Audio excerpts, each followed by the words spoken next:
আসসালামু আলাইকুম। আজকে আমি আপনাদেরকে তৈরি করে দেখাবো গরুর মাংসের বোনা খিচুড়ি।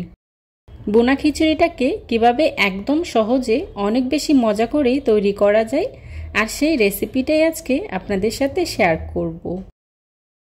ঘরে থাকা খুবই সিম্পল কিছু মশলা দিয়ে একেবারেই সিম্পলভাবে আমি আপনাদেরকে এই বোনা খিচুড়িটা তৈরি করে দেখাবো। তবে এটা খেতে কিন্তু অসম্ভব মজার হয়। তো চলুন দেখে নেওয়া যাক কিভাবে এই মজাদার বোনা খিচুড়িটা তৈরি করতে হয়। আজকের বোনা খিচুড়ি রান্না করার জন্য এখানে আমি নিয়েছি 1 কেজি গরুর মাংস। আপনারা চাইলে খাসি কিংবা মুরগির মাংস দিয়েও রান্না করে নিতে পারেন। মাংসগুলোকে আমি খুব ভালো করে কেটে ধুয়ে পরিষ্কার করে নিয়েছি। এখন এর মধ্যেই দিয়ে দিচ্ছি আদা বাটা 1 টেবিল চামচ, রসুন বাটা 1 টেবিল চামচ, লাল মরিচের গুঁড়া 1 চা চামচ, দিয়ে দিচ্ছি হলুদের গুঁড়া 1 চা চামচ, জিরা গুঁড়া 1 চা চামচ, গরম মশলা গুঁড়া 1 চা চামচ আর দিয়ে দিচ্ছি লবণ 1 চা চামচ। এবার সবগুলো উপকরণ একসাথে খুব ভালো করে মাখিয়ে নিব। আমি হাতের সাহায্যে খুব ভালো করে মাখিয়ে নিচ্ছি যাতে করে মশলাটা মাংসের ভিতরেই প্রবেশ করতে পারে।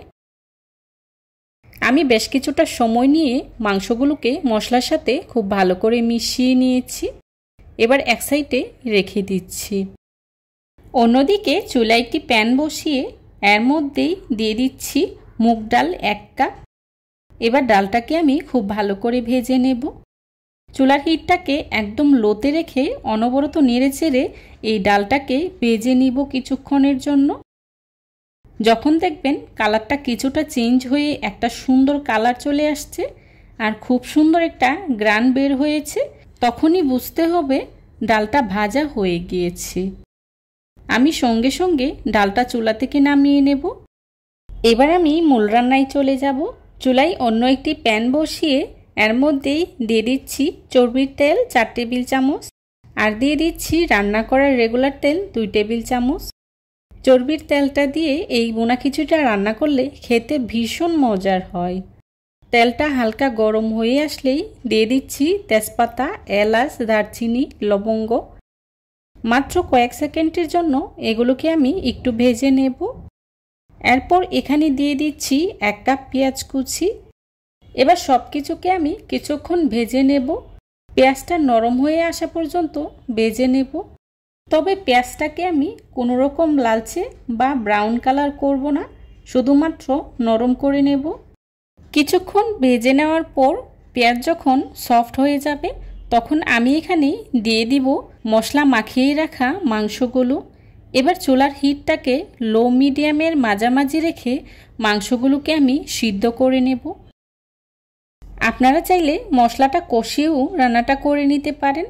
তবে মাংসের সঙ্গে মশলাটাকে এভাবে হাতে মাখিয়ে নিলে আমার কাছে মনে হয় কাজটা খুব সহজ হয়ে যায় আর কিছুটা সময়ও বেঁচে যায়। আমি কিন্তু এখানে এক্সট্রা কোনো পানি ব্যবহার করিনি। মাংস থেকে যে পানিটা উঠেছে আর এই পানি দিয়েই আমি মাংসটাকে সিদ্ধ করে নেব। তবে আপনাদের যদি মনে হয় এই মাংসটা সিদ্ধ হওয়ার জন্য আরও পানির প্রয়োজন আছে, তাহলে এখানে প্রয়োজন মতো পানি দিয়ে দিবেন। মাংসটা হতে হতে এদিকে আমরা চাল আর ডালের মিশ্রণটাকে খুব ভালো করে ধুয়ে পরিষ্কার করে নেব। একটি মিক্সিং বোলে নিয়ে নিচ্ছি 2 কাপ চিনি গুঁড়া চাল আর নিয়ে নিচ্ছি 1 কাপ মসুর ডাল, দিয়ে দিচ্ছি আগে থেকে ভেজে রাখা মুগ ডাল। এখন সবগুলোকে আমি খুব ভালো করে ধুয়ে পরিষ্কার করে নেব আর একটি ছাঁকনির সাহায্যে খুব ভালো করে পানিটা ঝরিয়ে নিব। আমি চুলার হিটটাকে একদম লোতে রেখে মাংসগুলোকে খুব ভালো করে সিদ্ধ করে নেব। প্রায় 1 ঘন্টা পর মাংসটা সিদ্ধ হয়ে গিয়েছে আর মাংসের কালারটাও চেঞ্জ হয়ে গিয়েছে। এখন এর মধ্যেই দিয়ে দিচ্ছি আগে থেকে ধুয়ে রাখা চাল আর ডাল। এখন মাংসের সাথে বেশ কিছুটা সময় নিয়ে চাল আর ডালটাকে আমি খুব ভালো করে ভেজে নেব। দেখতেই পাচ্ছেন আমি বেশ কিছুটা সময় নিয়ে মাংসের সাথে চাল আর ডালটাকে খুব ভালো করে ভেজে নিয়েছি। আপনারা চাইলে এই পর্যায়ে মাংসগুলোকে উঠিয়ে মাংসের যে তেলটা আছে ওটা দিয়ে চালটা ভেজেও খিচুড়িটা রান্না করে নিতে পারেন। তবে আমার কাছে মনে হয় এভাবে রান্না করলেই সহজ হয়। চালটা ভেজে নেওয়া হয়ে গিয়েছে। এবার এর মধ্যেই দিয়ে দিচ্ছি গরম পানি। আমি এখানে 4 কাপ চাল আর ডালের জন্য 7 কাপ পানি ব্যবহার করেছি। এতে করে খিচুড়িটা অনেকটাই ঝরঝরে হবে। এই পর্যায়ে দিয়ে দিচ্ছি লবণ 1 চা চামচ।